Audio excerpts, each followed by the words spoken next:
বছরের শুরুতে নিয়ে চলে এলাম একটা নতুন ভিডিও। ফার্স্ট অফ অল বলি, নতুন বছরে নতুন গিফট পেতে সবারই ভালো লাগে। প্রতি বছরের মতন এই বছরও বিপ্লব আমার জন্য একটা বছরের শুরুর গিফট দিয়েছে, যেটা হচ্ছে এইটা। যেটা 1 তারিখ আসার কথা ছিল, সেটা 2 তারিখ এসেছে। যাই হোক, সেটা দেখার পরে না, এটা খুলে দেখেছেও আর কি, তো সেই জন্য এটা খোলা আছে। বাট এবার আমি দেখব এই জিনিসটা। খুলতে খুলতে আমি বলি, এই জিনিসটা আমাদের সবারই বছর মানে পুরো বছরে কাজে লাগে, প্রতিটা দিন কাজে লাগে, প্রত্যেকটা সেকেন্ডে কাজে লাগে। তো তোমরা দেখি একটু গেস করো যে এটা কি হতে পারে। সবারই কাজে লাগে, কারোর কাজে লাগে না এরকম নয়। তো তোমরা গেস করতে পেরেছো, এটা হচ্ছে ক্যালেন্ডার।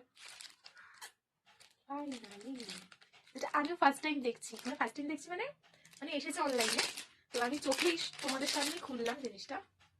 এটা দেখেছো আমার ফটো দেওয়া। তো এটা কোয়ালিটিটা খুবই সুন্দর এসেছে। এই যে দেখো, প্রত্যেকটা ফটো লাইট চলে আসছে আমার এখানে।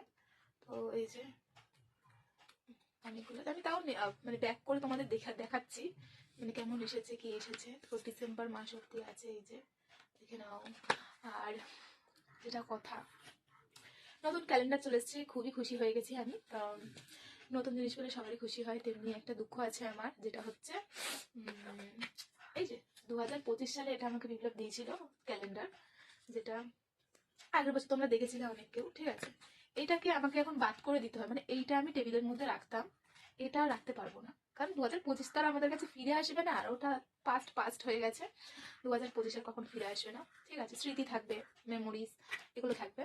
তো বাট এটা আমি রেখে দেবো, কারণ এখানে আমার সমস্ত ফটো আছে। হ্যাঁ, তো তাই জন্য এটা আমি যত্ন সহকারে রেখে দেবো 2025-এর স্মৃতি মানে মেমোরি হিসাবে।